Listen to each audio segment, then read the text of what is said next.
इसमें हम देखेंगे संस्कृत का जो पाठ है अलस कथा उसका शब्दार्थ यानी कठिन जो शब्द है उसका अर्थ।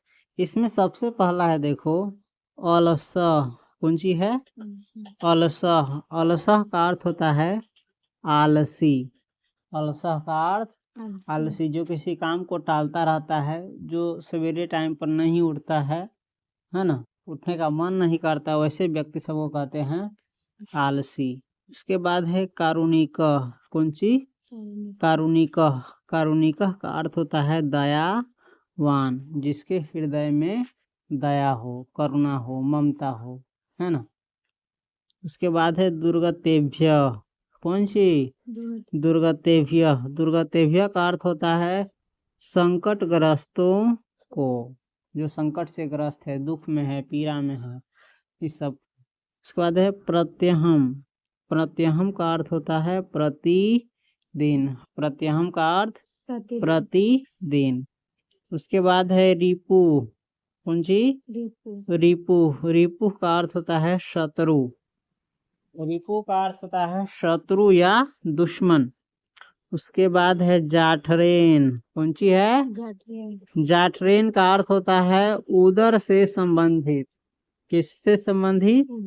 उदर से संबंधित यानी पेट से संबंधित। उसके बाद है तुंद परिमृजा। जो पढ़ा रहे हैं ध्यान से देखना, किताब में ऐसे आए तो ऐसे ही पढ़ना। तुंद परिमृजा का अर्थ होता है तूंद बढ़ाने वाला, यानी पेट बढ़ाने, खा पी के पेट बड़ा करने वाला। उसके बाद है सौकर्य मूला। सौकर्य मूला का अर्थ होता है सुविधाजनक। सौकर्य मूला का अर्थ सुविधाजनक। उसके बाद है सजाति नाम। सजाति नाम का अर्थ होता है अपनी जातियों का, यानी अपने जैसन का। उसके बाद है कृत्रिम आलस्यम। कृत्रिम आलस्यम का अर्थ होता है बनावटी आलस्य, यानी जो आलसी नहीं हो फिर भी वैसन बनावटी दिखावा करके कि हम आलसी छी, है ना। उसके बाद है बहुद्रव्य व्ययम। बहुद्रव्य व्ययम का अर्थ होता है अधिक धन का खर्च। बहुद्रव्य व्ययम का अर्थ होता है अधिक धन का खर्च। उसके बाद है परामृष्टम। कौन सी? परामृष्टम का अर्थ होता है विचार किया गया। उसके बाद है बुद्धया। बुद्धया माने बुद्धि से, दिमाग से, छल बल से। उसके बाद है प्रमाद। प्रमाद का अर्थ होता है आलस्य। इसके बाद है परामृष्य। परामृष्य का अर्थ होता है विचार करके। उसके बाद है प्रसुप्त। प्रसुप्त का अर्थ होता है सोया हुआ। उसके बाद है वहीनम।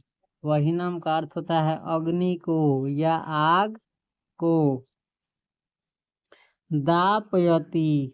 दापयति का अर्थ होता है दिलवाता है। उसके बाद है गृह लग्नम। गृह लग्नम का अर्थ होता है घर में लगी। उसके बाद है प्रवृद्धम।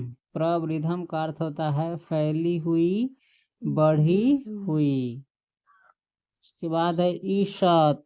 ईशत का अर्थ है थोड़ा। उसके बाद है जलाद्रय। जलाद्रय का अर्थ होता है जल से आद्र, यानी जल से भीगा हुआ। उसके बाद है कटय। कौन सी? कटय का अर्थ होता है चटाई या आसनों से। चटैया उटैया ना पहले होते लेते इसे। उसके बाद है अगला प्रावीर्नोति।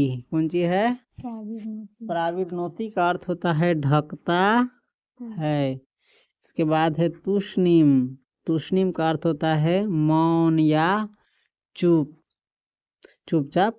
उसके बाद है आलापम। आलापम का अर्थ होता है बातचीत। आलापम का अर्थ बातचीत। उसके बाद है आकृष्य। कौन सी है? आकृष्य का अर्थ होता है खींच करके। कौन सी करके? खींच करके। उसके बाद है आलोक्य।